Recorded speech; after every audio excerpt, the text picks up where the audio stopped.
بسم اللہ الرحمن الرحیم۔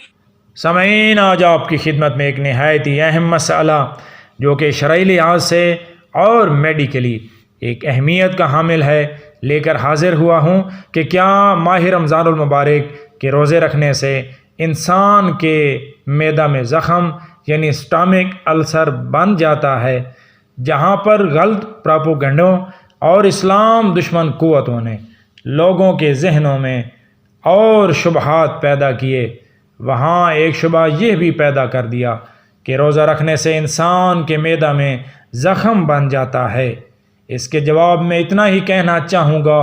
کہ اگر روزہ رکھنے سے انسان کے معدہ میں زخم ہوتا ہے تو یہ سوال پیدا ہوتا ہے کہ جن قوموں میں روزہ نہیں رکھا جاتا ان میں زخم معدہ والوں کی تعداد مسلمانوں سے زیادہ کیوں ہے؟ ہاں، اگر زخم معدہ میں صرف مسلمان ہی مبتلا ہوتے اور دوسری قوموں میں یہ مرض نہ ہوتا تو یہ بات طے ہو جاتی کہ یہ مرض صرف مسلمانوں میں روزے رکھنے کی وجہ سے لاحق ہوتا ہے، لیکن ایسا نہیں، بلکہ زخم معدہ والوں کی تعداد مغربی ممالک میں بڑھتی ہی جا رہی ہے۔ نمبر 2، اگر رمضان المبارک یا عام مستحب روزے معدہ میں زخم ہونے کا باعث ہوتے تو صدیوں سے دہرائے جانے والے اس عمل سے یہ مرض مسلمانوں میں ہی محدود نہ رہتا، بلکہ یہ ایک موروثی مرض بن جاتا اور نسلوں میں منتقل ہوتا رہتا، حالانکہ ایسا نہیں ہے۔ اب یہاں آپ کی خدمت میں زخم معدہ کے اسباب یعنی کازز آف اسٹامک السر عرض کرنے لگا ہوں۔ 1966 میں ٹوکیو میں امراض معدہ کے بارے میں ایک عالمی کانفرنس ہوئی جس میں اس مرض کے پیدا کرنے والے اسباب کے بارے میں تفصیلاً بات چیت ہوئی۔ اس عالمی کانفرنس میں شرکت کرنے والے ہر نمائندے نے اس مرض کو پیدا کرنے والے ان اسباب کو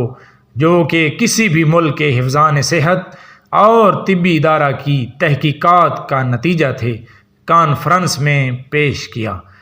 ان رپورٹوں میں سب سے زیادہ سموکنگ سگریٹ نوشی، نسوار بیڑی جسے آج کل 4G بھی کہتے ہیں کے استعمال سے، گرم غذاؤں کا زیادہ استعمال، مستقل طور پر چائے اور قہوہ نوشی، کھٹی اور ترش چیزوں کا حد سے زیادہ استعمال اور ایسے مشروبات کو اس مرض کا سبب بتایا گیا جس میں اسپرٹ اور الکوہل شامل ہوتی ہے۔ واضح رہے کہ اسلام کے آئین میں یہ بات نظر آتی ہے کہ بیمار یا جس شخص کو یہ علم ہو جائے کہ اگر وہ روزہ رکھے گا تو بیمار ہو جائے گا تو اس وقت پر اس انسان پر روزہ واجب نہیں ہوتا، بلکہ دوسرے اوقات میں جب وہ اس بیماری سے صحت یاب ہو جائے ان دنوں کے روزوں کی قضا کرنا اس پر لازم اور واجب ہو جاتی ہے۔ اللہ کے رسول صلی اللہ علیہ وآلہ وسلم نے ارشاد فرمایا، المعدۃ بیت کل داء والحمیۃ راس کل دواء، معدہ ہر بیماری کا گھر اور پرہیز ہر دوا کا سر ہے۔ امام موسیٰ کاظم علیہ السلام نے ارشاد فرمایا، پرہیز ہر دوا کا لب لباب اور معدہ ہر بیماری کا گھر ہے۔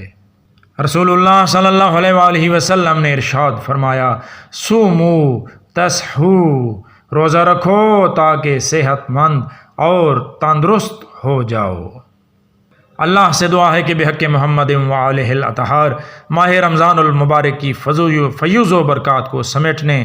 اور شرعی احکام کو سمجھنے اور عمل کرنے کی توفیق نصیب فرمائے، آمین یا رب العالمین، وصلی اللہ علی محمد وآلہ الطیبین الطاہرین المعصومین۔